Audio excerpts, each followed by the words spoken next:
Good afternoon, everyone.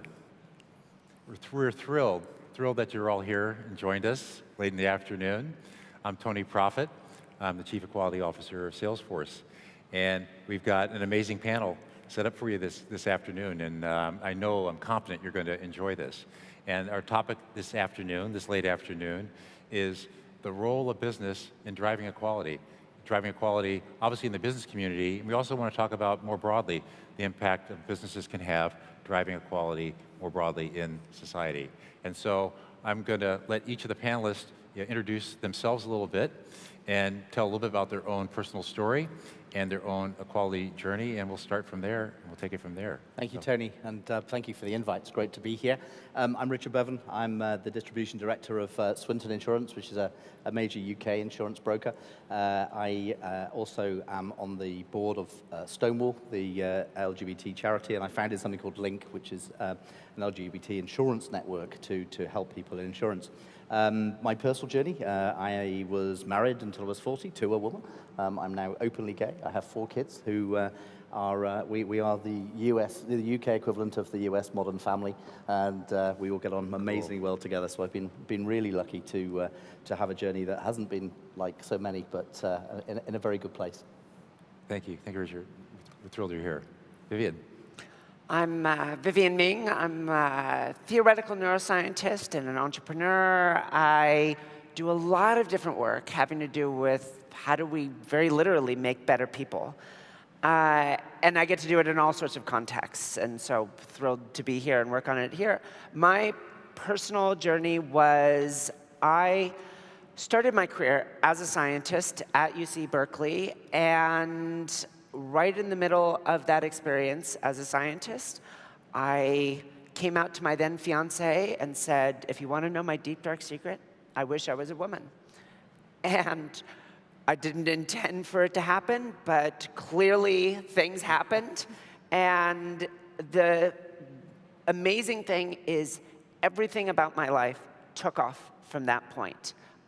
I'm not saying it was easy. I'm not saying that there weren't amazing hurdles to overcome. But every good, big thing I've done in my life has been as me. If I hadn't gone through that change, I'd still be a neuroscientist doing interesting research at UC Berkeley. Nowadays, I have the chance to work with Salesforce, to work with the previous White House, and really have a chance to affect change in the world. And Vivian, this is our second panel together, and you're a personal hero to me. I just wanted you to know that. So we're really glad you could join us. Thank you very much.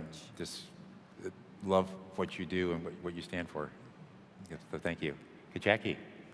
I'm Jackie Fast. I am the founder and managing director of a sponsorship agency, which is based in London but has offices worldwide. We basically help people find sponsorship from big events like Formula One and the Volvo Ocean Race to conferences and charities. In terms of diversity, my personal stance on it is slightly different probably than the rest of the panel, but diversity is, really, quite frankly, it's about diversity, and my stance is about ageism. So I set up my agency when I was 25 years old because I couldn't get a job in sponsorship because everybody thought I was too inexperienced for the roles that I was going for. Similar to the story that we had, I sent out loads and loads of CVs, and nobody took my calls. Nobody even wanted to pick up the phone. And rather than try to beat down the doors, I went and set up my own agency with £2,000 and a laptop in my bedroom. 7 years on, it's one of the most influential sponsorship agencies globally. So that was where I was coming from. And then having spoken to the lovely panelists, I started getting quite fired up about women and the issue of diversity with gender equality. I also speak on a lot of kind of women in high growth types of things in entrepreneurship. And for me personally, those are probably the panels I don't like to speak about because I'd rather be invited to speak about a person in a high growth industry rather than have to be a woman in high growth where I get invited to speak. So I'm thrilled to be here talking about diversity. Thank you, Jackie. And Rianne Marie. Thanks, Tony. Good afternoon, everyone. I hope you had a really good day. I'm a banker. I work at Barclays, one of Salesforce's long-standing clients. And I'm actually delighted to be on a stage that has the Salesforce logo on, given what your CEO did to stand up for people in the LGBT community last year. It was genuinely humbling. So my story is I've built my career at Barclays. I've been there for 17 years, done a number of different roles. I'm a passionate advocate for fairness, and this has driven me to do a lot of work, particularly to support women, both in our firm and in the broader community. And in 2014, I was honored to be awarded the Barclays Woman of the Year award. Jackie, I'm sure we'll get into that later about whether it was just Person of the Year award, but I still, I took the tiara that was offered and decided at that point that I wanted to use that platform to really change something. And I looked around and I actually became acutely aware of the privileges that I have. I am a woman, but I'm also Caucasian and I'm straight. And I thought, rather than leaning in and continuing to fight the fight for the women in the firm, how about reaching out, looking at some of the people that don't have my advantages? And I was delighted to be made the senior sponsor of our LGBT network, Spectrum, at Barclays, that does some really great work. And since then, I also sit on the advisory board of Outstanding, the LGBT FTSE 100 networking organization. One final thing, Tony, Vivian is a hero of mine too. But I think maybe Jackie is making her way up the rankings based on our earlier conversation. Awesome, awesome. And so we had a great conversation. We spent a lot of time prepping for this. And one thing was clear is we weren't really unanimous on the notion of the business case. And the aspects of it are, how compelling is the business case? How well received is it? Universally received? Do you even still need to make an argument for a business case, or does everyone already get it, that there's a clear business case for equality, a clear business case for diversity and for inclusion in business and at society at large? So let's just turn it to the panelists and just kind of share your view of where are we at on that journey to where you don't need to make the business case. Are you there? And Yep. what have you seen working, and where have you seen the business case? I think I'm bored of having to keep remaking the business case. We don't have to keep remaking the business case to hire straight white men, but we do to keep saying that diversity and inclusion is important, and we have to keep making it. And there's plenty of evidence. It's not being acted on. I think for me, the whole question though is about how do businesses that are, particularly in my industry, needing to change, how do we attract talent? How do we bring the talented future into our organization if we have an organization that appears to be exclusive, an organization that doesn't look to be welcoming? And I was at University of Nottingham last week talking to students, asking, how many of you want to work in financial services? Out of about 100, 6 hands went up. How many of you want to work in insurance? All hands went down. Terrifying me, because these are really talented young people that we need to attract. And we just look like a really boring, really dull organization that's all very stereotypical. Unfortunately, it is. So for me, it's not making the business case. It's for me, how do we attract talent into our industry, which is going to dramatically change over the next few years. And just here at Salesforce, just looking at the technology that's sitting out there that I've been wandering around seeing. The insurance industry is years behind, but it's coming up the rails really fast. And I said at our main insurance conference last week, there are probably half of the industry that's currently employed will not be employed in it in 5 years. And that's a scary thought. And we need, therefore, to attract talent and bring in new types. So, bored of the business case, but it's there. I just want to make sure that we attract the right people. And backstage, Richard, you highlighted some of the roles, how different the roles, where the growth actually is and where you're hiring. Yeah. And if you said, and many of them are technology-based, right? Absolutely. I said to the student I was talking to, I said, I bet you kind of no idea the last sort of 5 or 6 roles I've hired into our business. So, head of digital, content creators, app developers, and roles like this that people are going, what, you do this in insurance? Yeah, we do. Yeah, I want to build one of the best apps that is out there. I want our poor website to be really effective. Our customers want this, and we need to get there, but we're not going to get there with kind of technology from the 80s and people in that way of thinking. We need to modernize. So yeah, they were really surprised to hear me say these are the sort of people we're bringing in. And I think when you look at creative talent, which is probably one of the big differentiators in business for the foreseeable future, they want to be celebrated. They want to feel like they're at somewhere special. And whether it's fair or not, we're going to turn the diversity thing on its head here. Whether it's fair or not, when they see a stodgy old industry or they see a certain look to the makeup of a company, they say, this isn't a special place.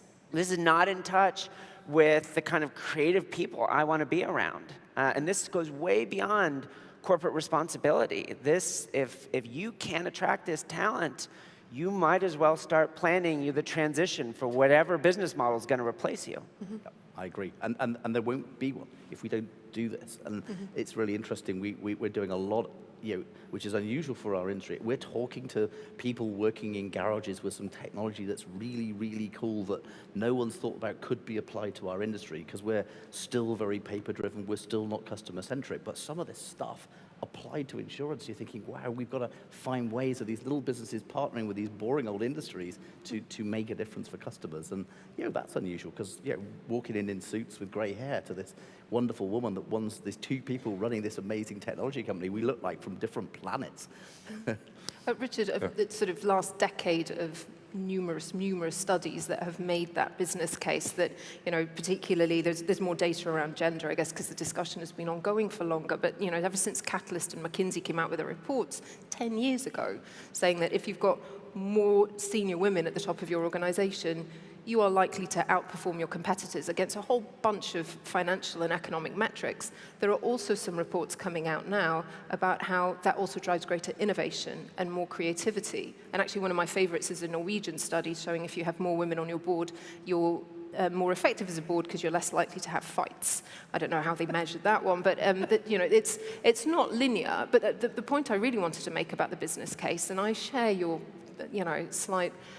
slightly bored with the whole thing at this point, but it isn't really working as a really motivational tool to make people behave differently. And don't get me wrong, we've come a really long way, but it was in 2011 that Lord Davis of Abergavenny came out with his report saying that the UK FTSE 100 companies should have at least 25% women on their boards. And we kind of hit that 2015, and we've stagnated ever since.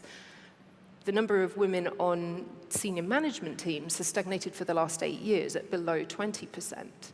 And as the former Equality Minister, Nicky Morgan, said so memorably last summer, the men are still on the boards, are still holding onto they've got a tight grip on those positions of greatest power. And there are still more people who are chairing FTSE 100 boards who are called John than there are women, which is great news if you're called John. But, clearly there isn't a John quota that we should be aiming for here. Right. And so the point I think I'm making about going on, but the point about the business case is if that's not what's going to actually motivate people into action, what is? And I believe it's the personal stories.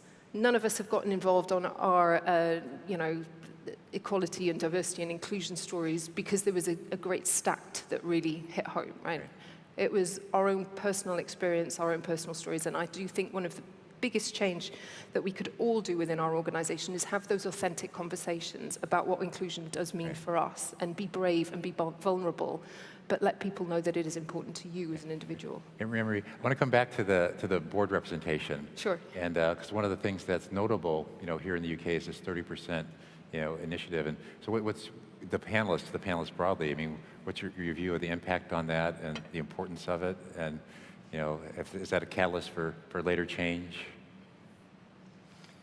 Well, I'll take that one quickly. The 30% group, and Helena Morrissey's done some incredible work. A lot of it was based on these reports and the data that was coming out saying that actually for the women to actually engender real change at the board level, just having one token minority didn't work, that you actually needed to have a 30% sort of, that was your special trigger point, at which point they were actually driving behavioral change and driving different outcomes. And, that they've done some great work. As I say, we've met the 25% target. Unfortunately, since then, we've stagnated a bit, and the FTSE 250 still needs a lot of work. But certainly, it's been a force for good, and it elevated the dialogue. It certainly elevated the dialogue in the country. So I was on the advisory board at Credit Suisse when we released a report where we showed that having at least one woman on the board on 4 different metrics increased return to shareholders by 3%. If you had at least 5 women on the board, it increased the return. If you had at least 3 women on the board, it increased the return up to 5%. And largely, this actually has some ties back to now I'm seeing the all-male boardrooms as like these saloons where there's just brawls going on. But it had to do with, largely with malfeasance and over-aggressive investment strategies, bad acquisitions. There were some systematic differences in having women. What was really interesting is in some personal research I've done since, where we analyzed 60,000 companies, looking at what was predictive of wage gap, and some work of my own on what we call the tax on being different, we found that when a new woman entered the board or the C-suite, there was a causal relationship with a decrease in wage gap and tax in the year subsequent to that. And the most important roles, unfortunately, weren't the boards where we were making more progress. It was having women coming in at business roles on the executive team. That had a very pronounced effect. 2 companies that were doing equitable, what we might call diversity spend, the more women you had in those executive roles, the more impact those initiatives meant. That's compelling. When we talk about this, though, and I'm certainly not against women on boards. I'm obviously running my own business, and I sit on a board. But you start saying, well, we have to have 30% of women on boards. Well, why don't we talk about, well, we have to have 30% of Chinese people on boards. We have to have 30% of gay people, and then you start looking at women as a specific sector of people that have to have 30% or 50% or whatever because it's good for business. Actually, diversity goes beyond just gender. And I think you start sectoring stuff like that off. You're missing the point of diversity, I think. And how do you see it from a perspective of an entrepreneur? Sorry? The journey with equality and diversity from an entrepreneurial perspective. For me personally, so most of my company, I work in sponsorship, which is predominantly sport. And the majority of the people that are my competitors are guys who love sport. So, the CEO of the FA Cup basically says you can't work in football unless you love football. I couldn't even tell you. I couldn't even tell you a team, basically. I know nothing about sport. But the benefit and the reason that we've been successful is not because I'm a woman. It's because actually my take about sponsorship and sports sponsorship specifically is very different because I didn't sit there watching the game. I don't have a passion about sport. I have a passion about collaboration and business and sponsorship. And that has accelerated our business beyond people that care about football. And so diversity for me, it's more than gender. It's about different viewpoints that add value to the growth of a business. I agree, and I think going back to the point you're making at the outset, Tony, about how business can impact society more broadly, obviously by aiming to have greater opportunity at the top of organizations and provide those role models, not just for women, but for LGBT, for people in ethnic minorities as well, that has an even broader impact on society. It doesn't just send a strong signal out to women saying, these are aspirational roles for you, go to university, try your best, work at big organizations, go, set up your own company. It's also the same for people who also come from completely other backgrounds. So it's, when you start looking at diversity, it's age, it's ethnic minorities, it's also people that come from more disadvantaged backgrounds who may not have had that more traditional education path. But it can only help in making people make better creative choices and in actually attracting the right talent because people can see that people can succeed whilst being their authentic selves. Yeah. Just on that, we just talked about the fact that in 5 years, the majority of your people won't even be there. And yet you probably have a board that doesn't have anybody under 50 or 60 on the board. And so if you're talking about change and impact and you're saying we need to bring on talent, and yet you're not even bringing on people at that kind of high level to look at how you bring on younger talent.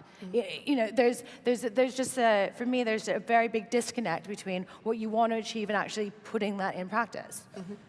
I agree, and yeah, we are in the middle of changing some board members. We'll see where that goes. But I think for me, and picking up on your point of earlier, it's a lot about diversity of thinking. Yeah. I worked at Reuters, and I would say that's a really, truly global company, and it's as diverse on every metric that ever worked. We had the best meetings because the difference of thinking from, I never sat at a meeting with everybody from the UK. It was from all over the world. I never sat in an all-male meeting. I never sat in a meeting with everybody around the same age. We had completely different conversations. We thought about risk differently, and that for me is what this is all about. It's about how do we get diversity of thinking into organizations who don't just all make decisions in the same way. And I think that's the risk point for me, is that it doesn't matter whether you've got 30% women and however many percent men, it just, because if they all think the same way and make their decisions the same way, you're not going to have a better business outcome. And that's what I think is really important, and how do you get the diversity of thinking? And it doesn't matter if they're old or young. And Vivian is the only neuroscientist here, right, that I know of, right? This diversity of thinking, tell us more about that. Yeah, so, we frequently call it cognitive diversity. Perhaps a less wonky name would be creative diversity. This is what we're talking about. Most of the rest of it is just a proxy. It turns out it's a pretty good proxy. People from different backgrounds are very likely to think about the world differently, and so it's not unreasonable that we can take these very clear signals and act on them. But when you bring a team together, you see better creative problem solving on teams that have creatively, cognitively diverse components. They could be all white men, they could be all women, they could be wildly diverse. The only thing that they really need to have is trust and communication. Mm-hmm. If you can bring that diverse team together and build that trust and communication, they will outperform the homogeneous team.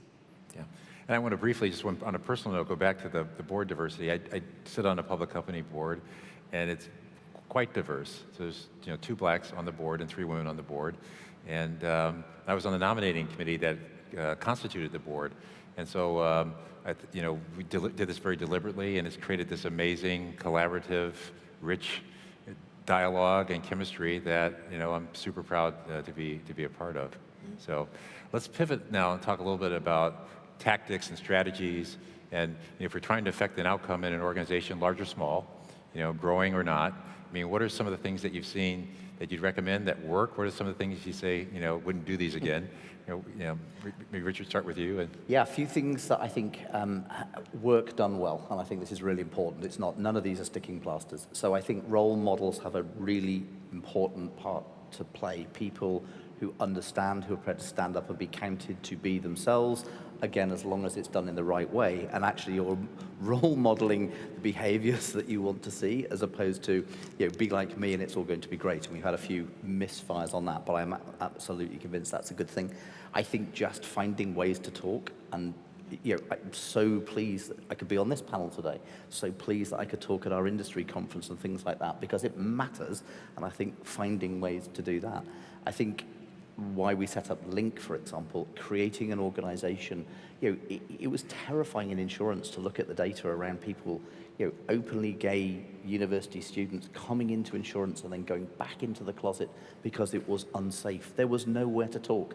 4 of us in a pub set this up. It's now got 600 active members, people who have now openly gay at work, because we then work with their organizations when they told us, this is what's going on in X, Y, and Z firm. So I phoned up the CEO and said, this is what I'm hearing. No, it can't be like this. And I said, but I'm not going to tell you who it is, but I'm going to tell you this is what we're hearing. And things have started to move. So I think 3 things for me are worth doing, and slowly it's starting to make a difference. Do you find people, when they're confronted with reality, generally, open to change, or do you see people being... Yeah, I think it's very tempting, certainly when you're at C-level, to kind of believe that you've set out a diversity and agenda, and you've set maybe some stats around it, and you think we've done the good thing. And your people who are reporting to you are telling you we're doing everything we can and it's all great. But actually, where it matters is in the far-flung ops unit, and the gay guy is being abused by a manager locally. that story is not getting up through the organization. So I think some of it feels optically good at the C-suite, but you've got to kind of hear these stories. And then when you hear, these are really talented people that you've recruited into your organization that are going to leave because this is what's really going on, and usually you can get a dialogue going, and usually you can get in, and then you have a conversation, and then you see lots of squeaky bums on chairs because people are saying, we've done it, we thought we'd cracked it, and no, we haven't. Right. So, Ria-Marie, what are some of the strategies and tactics that you've seen work and some I'm things going to go with the reverse mentoring and the importance of educating yourself, especially with a group which you may not have immediate affinity with. If I may just say a very quick personal story, and it's a bit of a risk because it still chokes me up every time I say this story, so apologies in advance. But I went on an unconscious bias training many years ago at Barclays, something that I think we do quite well. And there was a business leader there who had offered a role, a huge role, to one of his protégés that he'd worked with for many, many years. And the protégé said, I'm going to need a bit of time to think about it. And the business leader was like, is he crazy? This is an incredible overseas posting. This is a big step up for him. Anyway, 5 days later, by which point the business leader was thinking, this guy probably isn't the right person for this role because he should have bitten both my hands off. The person that he had worked with for the best part of 10 years had to come in and say, these last few days have been really difficult. I'm going to have to turn this role down because it is in one of the 74 countries around the world where homosexuality remains illegal. And whilst I've never shared openly at work that I'm a gay man, I cannot move there with my partner. So I've spent the last 5 days thinking, do I resign rather than come to you and show that some of our relationship hasn't been based on trust? And I heard this story, and I've managed to say it without welling up, which I'm quite pleased about, because I just thought this was the most horrible, traumatic story that made... This wasn't a bad guy. He was trying his best, this business leader, to give somebody an opportunity. And I was sitting there full of, I know everything about diversity. I've been doing my gender stuff. I've got an award. And I was sitting there thinking, I know nothing about the challenges and the torment that some of my very colleagues might have. So I signed up at that point to be a Spectrum ally. And I have had a succession of reverse mentors. So young gay and lesbian people in the organization who help me better understand some of the challenges and what I can do using my platform as a more senior leader in the organization to make it more inclusive and make them feel more comfortable. And going back to that terrible business case thing again, improve their productivity at work because they're not using up so much of their emotional bandwidth pretending to be somebody that they're not. So that would be my big thing. And the UN is doing some great work with he for she, asking for men to reach out and support women in organizations. And a large part of it is education, understanding what are the challenges, how are other people's careers trajectories different, and how do they experience the workplace differently to maybe the way you or I do. So that would be my one take. And Jackie, what strategies, tactics do you see in your world, and do you see them being different in an entrepreneurial space than in a large... Yeah, so I don't come from Barclays or even Swinton, and I'm at the top. So I can make decisions and follow them through. But one of the things that I thought was quite interesting, so from my personal experience, I really take offense to young people not being given the opportunity, even though they may not have 50 years experience. They may still have the right skill set, or at least for me, enthusiasm, to go and do something that maybe other people haven't done. And so I've always made sure that we create big internship programs. We create lots of opportunities for young people to have really influential roles and be very, very influential with the clients that we work with. But 4 months ago, probably I looked around and everybody was under 28. And we've just gone and hired our first 55-year-old intern. Because ageism goes both ways, and we are a really young, dynamic agency, and I think we haven't seen what's going to happen with that, but even having a different viewpoint, and she loves being there. She loves it. She thinks it's young and dynamic, and she sits there writing most of the stuff. I'm like, Jennifer, you can use the computer to do a lot of this stuff, but and we're creating opportunities for her to grow her skills as well as us learning. So I think I think it's kind of to Richard's point, really, really taking a look at, making sure it's not whitewash. And again, I stick to diversity accelerates business growth, and diversity in all forms. And what are some of the things when you're out recruiting and you're doing it in this entrepreneurial world, what are some of the things you see and hear and learn that can maybe inform us more broadly from the talent that's out there? I think, what I have learned is younger talent, in talking about recruiting millennials, and I think it was mentioned, I'm not sure on this panel or the other, younger people really want to work for a business that cares about the world. They are more invested in organizations giving back than I've ever seen before. And that is a crazy differentiator from even my time when I was applying for roles, and I'm sure my parents' generation, and beyond that. And I think that is something that businesses will have to take into account. And so diversity, sustainability, stuff like this is becoming so important to get the talent because it's so important to them. And I do feel that if you're not creating the roles or creating the company that people want to work for, they will go and they will start their own to create an environment in a workplace where they feel comfortable and they're making a difference. Yeah. Vivian, what are some of the strategies, tactics? What's the data behind it? Yeah, so I founded 7 companies, and it is never easy.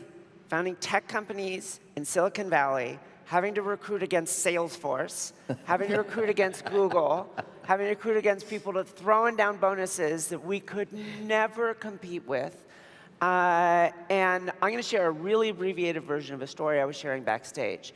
There's this young kid, grew up in LA, named Jade Dominguez, self-taught programmer. Never went to college, never worked a corporate job, was sending resumes up to Silicon Valley for a year, getting no responses at all. And one day he gets a call from this startup and says, "Hey Jade, our algorithm tells us you're the 2nd best Ruby developer in all of Los Angeles. Can we fly you up here for a job interview?"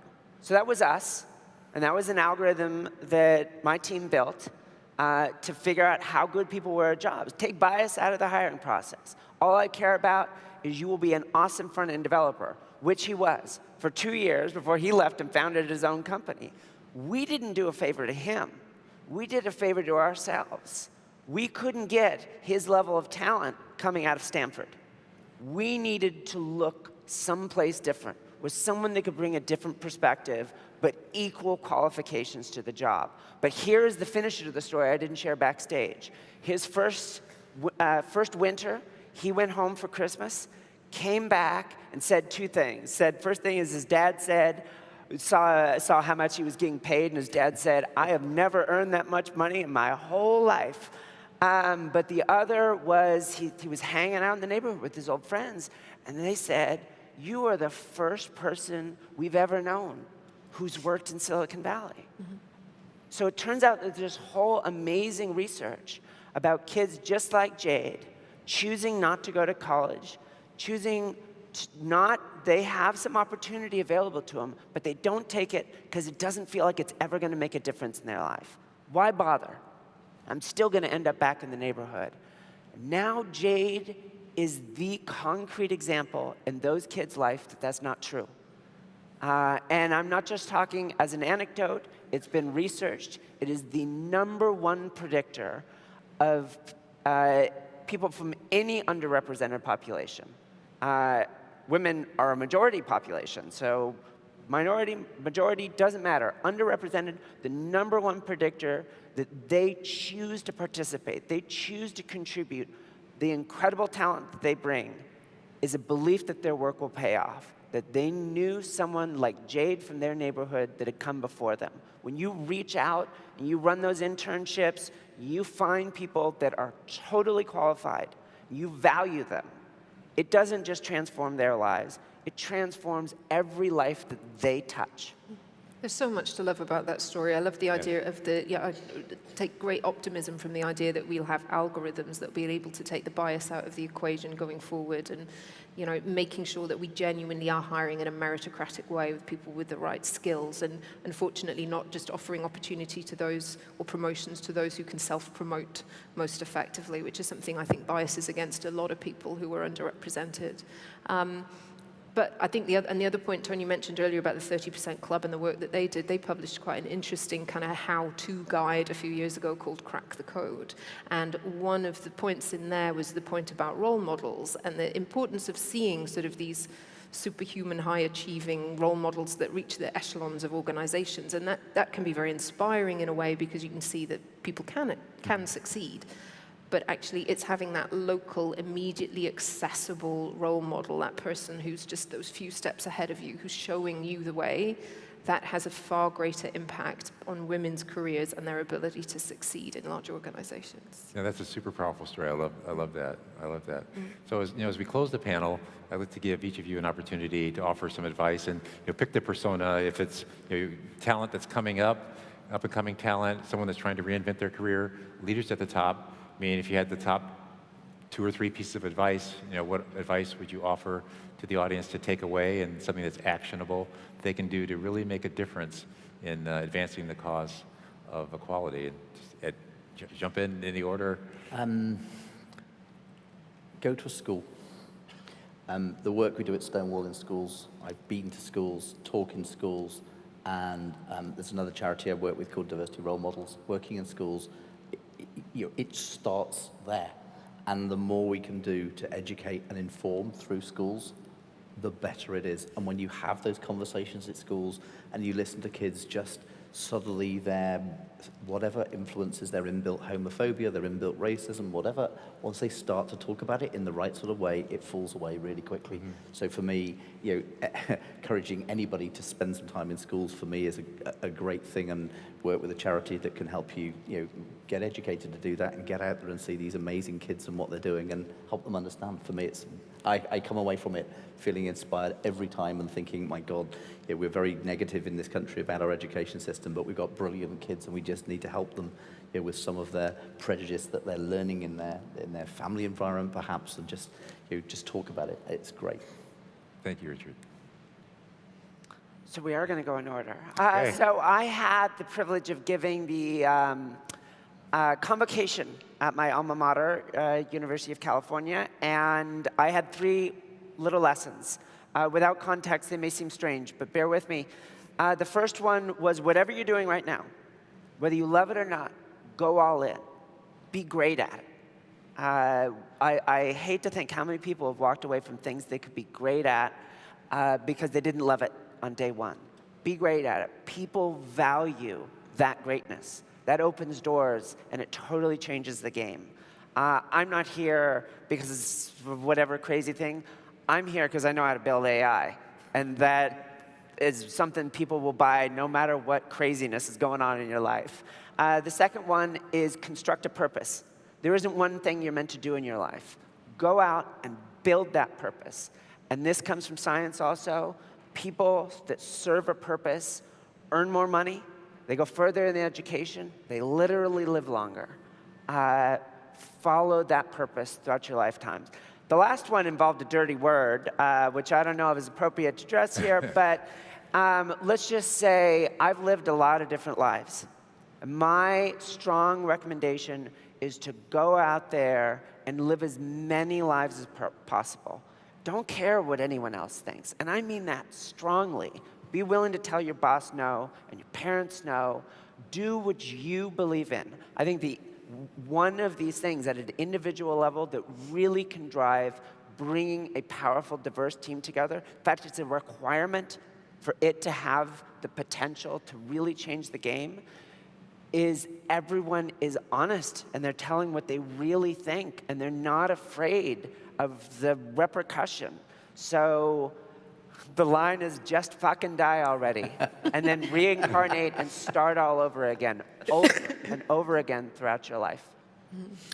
I'd say believe and implement. I think, believe that diversity is the future of individual growth as well as business growth. The world is getting smaller. Technology has enabled us to communicate with diverse walks of life from all over the place. So if you are a business, and business is wholly about connection and communication, and if you can't embrace that, you are not going to be a business that grows.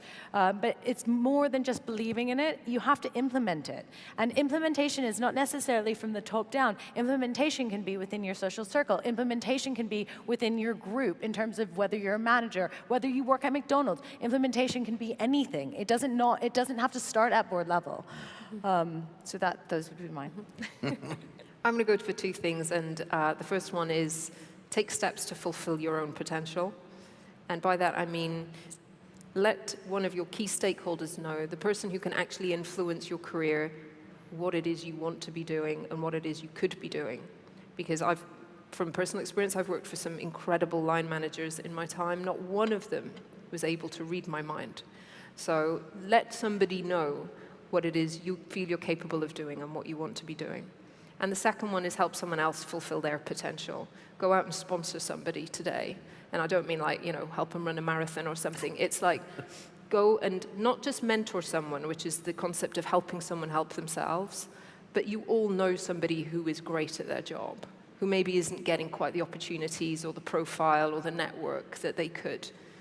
Help them do that. Use your network to shout about somebody else that you know, be they a woman, or be they an LGBT colleague, or be they black or ethnic minority, or whatever. Go and make sure that you open your network up to them and that you let people know how fantastic they are. So that'd be my two things. That's a brilliant note to end on. And so this has been a really special day for us here in London. And this is a unique opportunity to spend time with our customers, with our partners, with the MVPs. And we're really deeply grateful for the time that you all invested with us here today. We hope you've enjoyed the day as much as we have, and that this last vignette at the end has helped in your mind to advance, to crystallize at least, the cause of equality. And we're hoping all of you march out and are more of an equality advocate than you were 45 minutes ago. So we want to thank you, and hopefully you join me in thanking the panel for their tremendous contribution today.